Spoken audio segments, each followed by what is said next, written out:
तो जय हिंद साथियों, नमस्कार। आशा करते हैं आप अपने बिहार पुलिस परीक्षा की तैयारी बहुत अच्छे तरीके से कर रहे होंगे। बिहार पुलिस परीक्षा की तैयारी को और बेहतर बनाने के लिए हम अपने चैनल के माध्यम से रोज बिहार पुलिस का प्रैक्टिस सेट करवा रहे हैं। ठीक है, आज की इस वीडियो में हम ज्ञान बिंदु वाले सर का प्रैक्टिस सेट लेकर आए हैं और इस वीडियो में हम 50 क्वेश्चन करेंगे और 50 क्वेश्चन नेक्स्ट वीडियो में करेंगे। और 50 क्वेश्चन में से अगर आप 40 प्लस सही कर देते हैं तो आपका रिजल्ट निश्चित तौर पर आएगा। और आपको बता दें कि आज यानी 12 तारीख से बिहार पुलिस का लिखित परीक्षा का एडमिट कार्ड निकलना जारी हो गया है CSBC की ऑफिशियल वेबसाइट पर। तो आप जाकर वहां से डाउनलोड कर सकते हैं। आप इससे अनुमान लगा सकते हैं कि जब एडमिट कार्ड निकलना जारी हो गया तो आपके पास समय कितना कम है। ठीक है, तो चलिए हम तैयारी को शुरू करते हैं और देखते हैं पहला नंबर क्वेश्चन को। इस सेट का पहला नंबर क्वेश्चन को देखते हैं। ठीक है, और आप अपना आंसर हमारे आंसर से मिलाइएगा और देखिएगा कि आप इस सेट में कितना सही कर पा रहे हैं और कमेंट में ज़रूर बताइएगा। ठीक है, और वीडियो अच्छा लगेगा तो चैनल को सब्सक्राइब करके वीडियो को शेयर जरूर कीजिएगा। अब देखिए, हम देखते हैं पहला नंबर क्वेश्चन। पहला नंबर क्वेश्चन कह रहा है अभिलेखों के अध्ययन को क्या कहा जाता है। ठीक है, जो पहले अभिलेख पाए जाते थे, अभिलेख, स्तंभ लेख, उसके अध्ययन को क्या कहा जाता है? तो उसके अध्ययन को कहा जाता है एपिग्राफी। यानी पहला नंबर क्वेश्चन का आपका option number C is the right answer. ठीक है, 2 नंबर क्वेश्चन है सभा और समिति राजा को सलाह देने वाली संस्था थी, इसके अध्यक्ष को क्या कहा जाता था? तो सभा और समिति के अध्यक्ष को ईशान कहा जाता था। ठीक है, तो आपके option number C is the right answer. 3 number question कह रहा है सिकंदर से संबंधित कथनों पर विचार कीजिए। ठीक है, और आपके पहला कथन है सिकंदर का जन्म 356 ईस्वी पूर्व में हुआ था, ये कथन सही है। 2 नंबर कथन है उसके पिता का नाम फिलिप था, ये भी कथन सही है। 3 नंबर कथन है जो फिलिप था यानी सिकंदर का पिता, वह 359 ईस्वी पूर्व में मकदूनिया का शासक बना था, इसकी हत्या 329 ईस्वी पूर्व में कर दिया गया। ठीक है, ये भी कथन सही है। 4 नंबर कथन है सिकंदर ने भारत विजय का अभियान 326 ईस्वी पूर्व में प्रारंभ किया था, ये भी सही है। 5 नंबर कथन है सिकंदर के सेनापति का नाम सेल्यूकस निकेटर था, ये भी कथन सही है। तो आपके आंसर हो जाएंगे ऑप्शन नंबर डी, यानी उपयुक्त में सभी कथन सत्य है। ठीक है, अब आइए देखते हैं 4 नंबर क्वेश्चन। 4 नंबर क्वेश्चन है घोड़ा दागने तथा सैनिकों की हुलिया लिखने की प्रथा किसने प्रारंभ किया था? ठीक है, जो कौन सा ऐसा सुल्तान था जो घोड़ा को दागने का तथा सैनिकों का हुलिया लिखने का प्रथा का प्रारंभ किया था? तो आपके 4 नंबर क्वेश्चन का सही उत्तर हो जाएगा अलाउद्दीन खिलजी, यानी option number B is the right answer. जो अलाउद्दीन खिलजी था वह घोड़ा दागना तथा सैनिकों का हुलिया लिखना प्रथा का प्रारंभ किया था। ठीक है, 5 नंबर क्वेश्चन है फिरोज शाह से संबंधित गलत कथन पर विचार कीजिए। ठीक है, और आपके ऑप्शन है ऑप्शन नंबर ए में कह रहा है फिरोज शाह ने फुतुहारते ए फिरोज शाही की रचना की थी। ठीक है, ये सही है, हमें गलत कथन बताना है। ठीक है, बी नंबर कथन है जियाउद्दीन बर्नी व शम्स ए सिराज अफ्रीका को अपना संरक्षण प्रदान किया। ठीक है, ये जो कथन आपका दिखाई दे रहा है बी नंबर, ये गलत है। ठीक है, ये गलत कथन है, तो हमें बताना था गलत ही। तो आपके option number B is the right answer. ठीक है, अब हम देखते हैं 6 नंबर क्वेश्चन। 6 नंबर क्वेश्चन कह रहा है निम्नलिखित में किस सूफी संत ने दिल्ली में 7 शासकों को कार्यकाल देखा? ठीक है, ठीक है, निम्नलिखित में किस सूफी संत ने दिल्ली में 7 शासकों का कार्यकाल देखा है? तो आपका हो जाएगा यहाँ पर निजामुद्दीन औलिया, यानी ऑप्शन नंबर ए। जो निजामुद्दीन औलिया थे इन्होंने दिल्ली का 7 शासक यानी 7 सुल्तानों का शासनकाल देखा है। ठीक है, अब आइए देखते हैं 7 नंबर क्वेश्चन। 7 नंबर क्वेश्चन है बक्सर की लड़ाई से संबंधित कथन निम्नलिखित दिए गए हैं और हमें बताना है कि कौन सा कथन सत्य है या कौन सा असत्य है। ठीक है, तो आप देख सकते हैं पहला कथन कह रहा है कि बक्सर की लड़ाई 1764 ईस्वी में हुई है, ये कथन जो है बिल्कुल सही है। 2 नंबर कथन है यह युद्ध अंग्रेज व मीर कासिम अवध के नवाब शुजाउद्दौला एवं मुगल सम्राट शाह आलम द्वितीय के बीच लड़ी गई, ये भी कथन जो है आपका सही है। ठीक है, 3 नंबर कथन है इस युद्ध में अंग्रेज सेनापति हेक्टर मुनरो था, ये भी सही है। और 4 नंबर कथन है इस युद्ध में अंग्रेज विजयी हुए, ये भी कथन सही है। तो आपके सही उत्तर हो जाएगा 7 नंबर क्वेश्चन का ऑप्शन नंबर डी, इनमें से सभी। ठीक है, 7 नंबर क्वेश्चन का option number D is the right answer. 8 number question कह रहा है किस एक गुरु की मृत्यु चेचक से हो गई थी? ठीक है। किस सिख गुरु की मृत्यु चेचक नामक बीमारी से हो गई थी? तो आइए देखते हैं 8 नंबर क्वेश्चन का ऑप्शन। आपके ऑप्शन है गुरु हरकिशन, गुरु हरगोविंद, गुरु गोविंद, गुरु तेग बहादुर। तो आपका 8 नंबर क्वेश्चन का सही उत्तर हो जाएगा गुरु हरकिशन। जो गुरु हरकिशन थे, इनकी जो मृत्यु हुई थी ये चेचक नामक बीमारी के कारण हुई थी, ठीक है। 9 नंबर क्वेश्चन कह रहा है रॉबर्ट क्लाइव ने बंगाल का उप दीवान किसे नियुक्त किया था? तो जो बंगाल का उप दीवान था वह था मोहम्मद रजा खां। रॉबर्ट क्लाइव जिसको नेतृत्व किया, जिसे नियुक्त किया था वह था मोहम्मद रजा खां। तो आपके option number B is the right answer. 10 number question है किस एक्ट के द्वारा बंगाल के गवर्नर को भारत का गवर्नर जनरल बना दिया गया? तो आपके हो जाएगा ऑप्शन नंबर सी 1833 का चार्टर अधिनियम, ठीक है। चार्टर एक्ट 1833, ये जो अधिनियम था इसमें बंगाल के गवर्नर को भारत का गवर्नर जनरल बना दिया गया, ठीक है। तो 10 नंबर क्वेश्चन का आपका सही उत्तर हो जाएगा option number C. 11 number question है भारत में कंपनी द्वारा नियुक्त अंतिम गवर्नर जनरल कौन था? अंतिम गवर्नर जनरल बताना है हमें, न कि वायसराय। तो 11 नंबर क्वेश्चन का आपका सही उत्तर हो जाएगा लॉर्ड कैनिंग, ठीक है। ये जो था अंतिम गवर्नर जनरल भी था और प्रथम वायसराय भी था, जो कि भारत परिषद 1858 में, जो कि भारत का जो 1858 का अधिनियम है उसी में इसको वायसराय नियुक्त किया गया था, ठीक है, लॉर्ड कैनिंग को। और आपको बता दें कि जो 1857 का विद्रोह का जो है वह लॉर्ड कैनिंग के ही शासनकाल में हुआ था। तो आपके 11 नंबर क्वेश्चन का option number A is the right answer. 12 number question कह रहा है अखिल भारतीय किसान सभा का गठन 11 अप्रैल 1936 को कहाँ हुआ था? तो 12 नंबर क्वेश्चन का आपका सही उत्तर हो जाएगा ऑप्शन नंबर बी लखनऊ, ठीक है। जो अखिल भारतीय किसान सभा का गठन हुआ था वह 11 अप्रैल 1936 को हुआ था और उसमें ये लखनऊ हुआ था, ठीक है। और इसके अध्यक्ष थे स्वामी सहजानंद। तो 12 नंबर क्वेश्चन का राइट आंसर हो जाएगा option number B. 13 number question है भारत भारतीयों के लिए यह नारा किसने दिया था? जो भारत है ये भारतीयों के लिए है, यह नारा किसने दिया था? तो 13 नंबर क्वेश्चन का आपका सही उत्तर हो जाएगा ऑप्शन नंबर ए। जो आर्य समाज के लोग थे इन्होंने ये नारा दिया था कि जो भारत है ये भारतीयों के लिए है, ठीक है। तो 13 नंबर क्वेश्चन का सही उत्तर हो जाएगा ऑप्शन नंबर ए, ठीक है। 14 नंबर क्वेश्चन कह रहा है राष्ट्रवाद की पहली स्पष्ट अभिव्यक्ति किस क्रांति के साथ हुई? राष्ट्रवाद की पहली स्पष्ट अभिव्यक्ति किस क्रांति के साथ हुई? तो 14 नंबर क्वेश्चन का आपका सही उत्तर हो जाएगा ऑप्शन नंबर ए फ्रांसीसी क्रांति, ठीक है। 14 नंबर क्वेश्चन का आपका option number A is the right answer. 15 number question कह रहा है खूनी रविवार की घटना कब घटी थी? ठीक है, ये इंपॉर्टेंट क्वेश्चन है, इसको नोट कर लीजिएगा। कह रहा है क्वेश्चन कि खूनी रविवार की घटना जो था किस तिथि को घटा था? तो 15 नंबर क्वेश्चन का आपका सही उत्तर हो जाएगा 22 जनवरी 1905 को। इस दिन को खूनी रविवार की जो घटना है घटी थी। 16 नंबर क्वेश्चन कह रहा है कितने भारतीय प्रदेशों से होकर कर्क रेखा गुजरती है? तो कर्क रेखा जो है भारत के 8 राज्यों से होकर गुजरती है। तो आपके ऑप्शन नंबर बी इसका सही उत्तर हो जाएगा। और आपको बता दें कि गुजरात, राजस्थान, मध्य प्रदेश, छत्तीसगढ़, झारखंड, पश्चिम बंगाल, मिजोरम और त्रिपुरा, ये 8 राज्य जो है इसको होकर कर्क रेखा गुजरती है, ठीक है। 17 नंबर क्वेश्चन है सूची 1 को सूची 2 से सुमेलित कीजिए, मिलान कीजिए और सूची के नीचे दिए गए कूट से सही उत्तर का चयन कीजिए, ठीक है। और इधर दिया गया आपके राज्यों का नाम और इधर दिया गया कि किस राज्य में सबसे ऊंची चोटी है। तो चलिए 17 नंबर क्वेश्चन को मिलाते हैं। तो देखिए जो केरल है, तो केरल में है आपका सबसे ऊंची चोटी जो है केरल का वह है अनाईमुड़ी, यानी ए का हो जाएगा आपका 3, ए का हो गया आपका 3। और जो नागालैंड है, नागालैंड का सबसे ऊंचा चोटी का नाम है सारामती, यानी ऑप्शन नंबर जो बी है उसका 4 से मिलान करेंगे।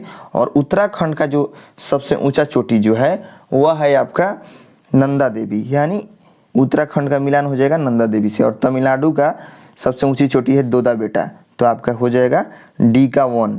तो इस प्रकार आपका आंसर हो गया 17 नंबर क्वेश्चन का ए का 3, बी का 4 और सी का 2 और डी का 1, यानी option number C is the right answer 17 number question का, ठीक है। अब देखते हैं हम 18 नंबर क्वेश्चन। 18 नंबर क्वेश्चन कह रहा है कौन सी जनजाति दिवाली को शोक का त्यौहार मानती है। यानी जो हम दिवाली खुशियों से मनाते हैं दीपावली त्यौहार, उस कौन सी वो जनजाति है जो शोक के रूप में मनाती है, यानी दुख के रूप में दिवाली को मनाती है। तो 18 नंबर क्वेश्चन का आपका सही उत्तर हो जाएगा थारू जनजाति। ठीक है, जो थारू जनजाति है ये दीपावली पर्व को शोक के रूप में यानी दुख के रूप में मनाती है। ठीक है, तो 18 नंबर क्वेश्चन का option number D is the right answer. अब देखते हैं 19 नंबर क्वेश्चन। 19 नंबर क्वेश्चन कह रहा है निम्नलिखित में से कौन सी ब्रह्मपुत्र की सहायक नदियां हैं। ठीक है, तो चलिए 19 नंबर क्वेश्चन को पहले हम देखते हैं अच्छे से। तो देखिए आपका जो 19 नंबर क्वेश्चन का सही उत्तर होगा वह होगा ऑप्शन नंबर डी, यानी 1, 2 और 3। जो दिबांग है, कामेंग है, लोहित है, ये तीनों के तीनों जो है ब्रह्मपुत्र की सहायक नदियां है। 20 नंबर क्वेश्चन कह रहा है गंगा के मैदान को पुरानी कच्छारी मिट्टी क्या कहलाता है। जो गंगा की मैदान है, गंगा नदी की मैदान, उसके पुरानी कच्छारी मिट्टी क्या कहलाती है। तो 20 नंबर क्वेश्चन का आपका सही उत्तर हो जाएगा बांगर। ठीक है, बांगर जो है इसका राइट आंसर हो जाएगा, और नई मिट्टी को कहा जाता है खादर। तो 20 नंबर क्वेश्चन का राइट आंसर हो जाएगा option number B. 21 number question है ओंकारेश्वर परियोजना निम्नलिखित में नदियों में से किस एक से संबंधित है। ठीक है, जो ओंकारेश्वर परियोजना है वह किस नदी से संबंधित है। तो 21 नंबर क्वेश्चन का आपका सही उत्तर हो जाएगा नर्मदा नदी, यानी option number B is the right answer. 22 number question है भारत में सर्वाधिक गन्ना पैदा करने वाला राज्य कौन सा है। तो आप लोग सभी लोग जानते हैं कि सर्वाधिक गन्ना पैदा करने वाला राज्य जो है वह है उत्तर प्रदेश। ठीक है, तो option number D is the right answer. 23 number question कह रहा है निम्न में से कौन भारत में सबसे बड़ी मशीनीकृत खान है। ठीक है, कौन भारत में सबसे बड़ी मशीनीकृत खान है। तो 23 नंबर क्वेश्चन का आपका सही उत्तर होगा बैलाडीला खान। जो बैलाडीला खान है ये भारत में सबसे बड़ी मशीनीकृत खान है। तो option number D is the right answer.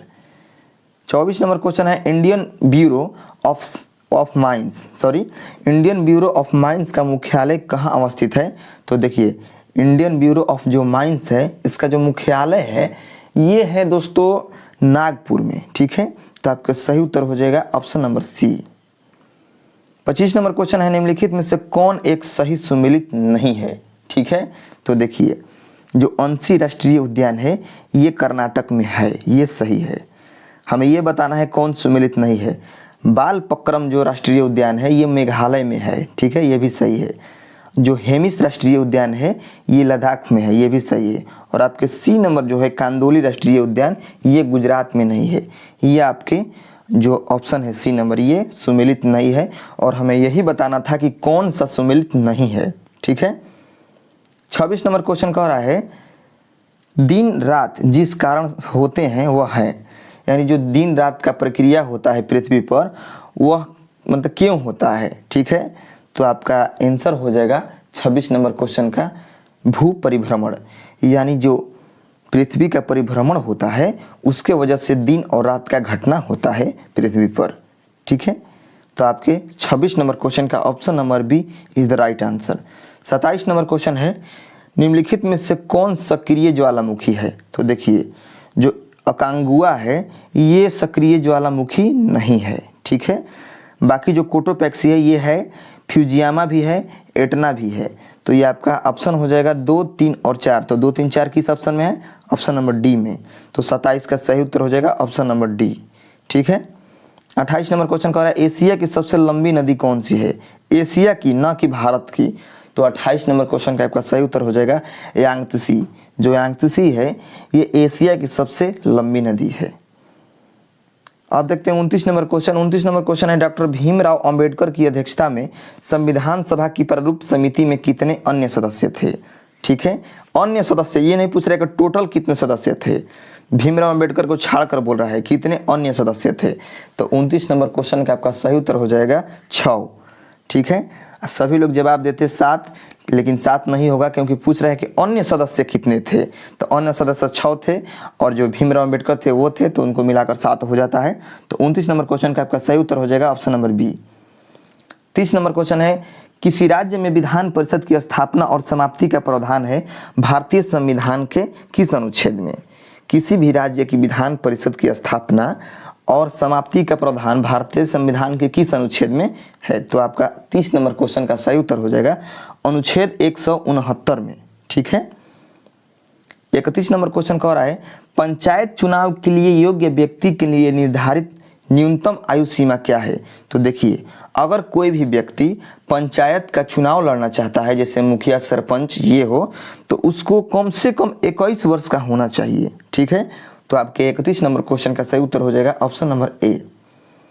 32 number question कह रहा है निदेशक तत्व क्या है? ठीक है। जो निदेशक तत्व है वह क्या है, इसका अर्थ क्या है? तो 32 नंबर क्वेश्चन का आपका सही उत्तर हो जाएगा अवाद योग्य। इसका सही उत्तर होगा अवाद योग्य। ठीक है। यानी निर्देशक तत्व है जो अवाद योग्य है। तो आपके 32 नंबर क्वेश्चन का सही उत्तर हो जाएगा option number B. 33 number question है राष्ट्रपति पर महाभियोग का आरोप संसद के किस सदन द्वारा लगाया जा सकता है? जब राष्ट्रपति पर जो महाभियोग लगाया जाता है वह किस संसद के किस सदन के द्वारा लगाया जाता है, लोकसभा या राज्यसभा? तो आइए इसका ऑप्शन देख लेते हैं। 33 नंबर क्वेश्चन का दिया गया है लोकसभा, राज्यसभा, संसद के किसी भी सदन द्वारा, उपयुक्त में से किसी के द्वारा नहीं। ठीक है। तो 33 नंबर क्वेश्चन का आपका सही उत्तर हो जाएगा संसद के किसी भी सदन के द्वारा, या कहिए राज्यसभा या कहिए लोकसभा, यानी किसी भी सदन के द्वारा राष्ट्रपति पर महाभियोग लगाया जा सकता है। ठीक है। तो आपका option number C is the right answer.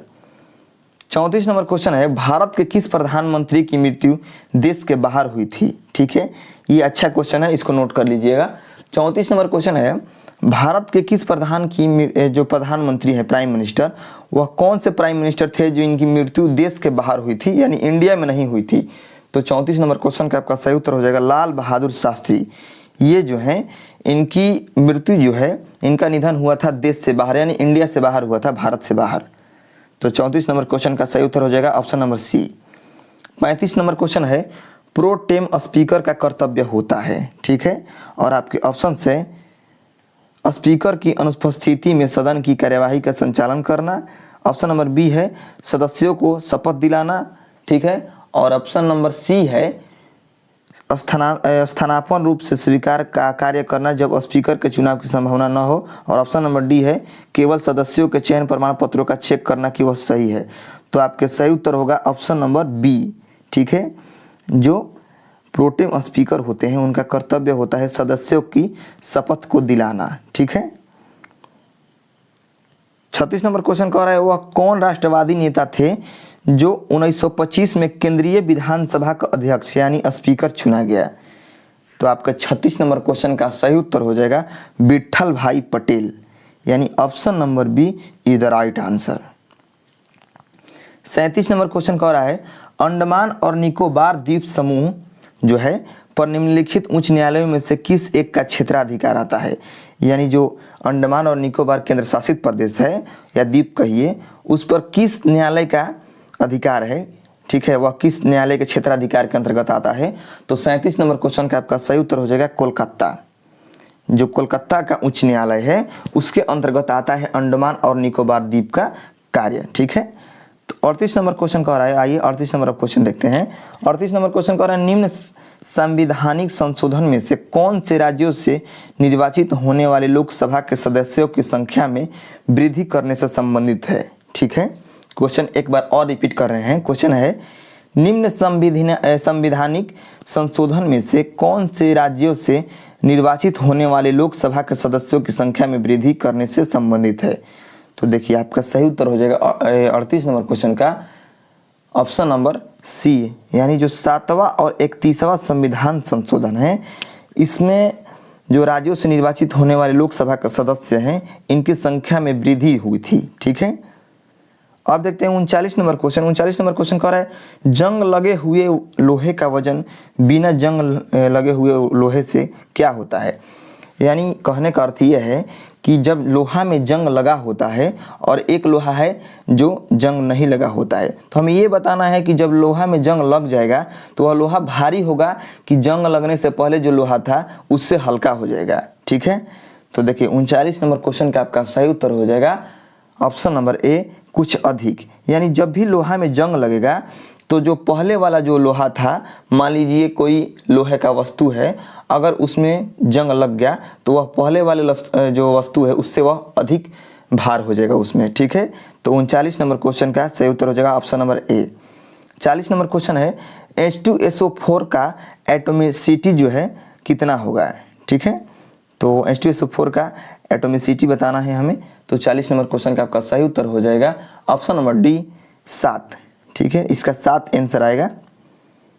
41 number question है हीलियम को छोड़कर सभी नोबेल गैसों में बाहरी सेल में कितने इलेक्ट्रॉन होते हैं। तो आपका सही उत्तर हो जाएगा 41 नंबर क्वेश्चन का ऑप्शन नंबर डी, ठीक है, यानी 8। जो हीलियम है, हीलियम के छोड़कर जितने भी नोबेल गैस हैं उनके बाहरी सेल में इलेक्ट्रॉनों की संख्या होते हैं 8। 42 नंबर क्वेश्चन है सोडा वाटर है। सोडा वाटर क्या है, गैस द्रव का विलयन है या ठोस द्रव का विलयन है या द्रव द्रव का विलयन है, हमें ये बताना है। तो 42 नंबर क्वेश्चन का आपका सही उत्तर हो जाएगा गैस और द्रव का विलयन है सोडा वाटर। तो option number A is the right answer, ठीक है। 43 नंबर क्वेश्चन है आजकल सड़कों पर रोशनी के लिए प्रायः पीले लैंपों का प्रयोग किया जाता है, उन लैंपों में निम्न में से किस गैस का प्रयोग किया जाता है, ठीक है। आप देखते होंगे अक्सर शहरों में सड़कों पर रोशनी के लिए जो है पीले लैंपों का प्रयोग किया जाता है। तो उन लैंपों में जो है निम्न में से किसका प्रयोग, माने किस गैस का प्रयोग किया जाता है। तो 43 नंबर क्वेश्चन का आपका सही उत्तर हो जाएगा ऑप्शन नंबर ए सोडियम, ठीक है, यानी जो सोडियम गैसों का प्रयोग होता है पीले लैंपों में। 44 नंबर क्वेश्चन कह रहा है निम्नलिखित में से कौन से गुरुत्वीय स्थिरांक जी की एक इकाई है, ठीक है।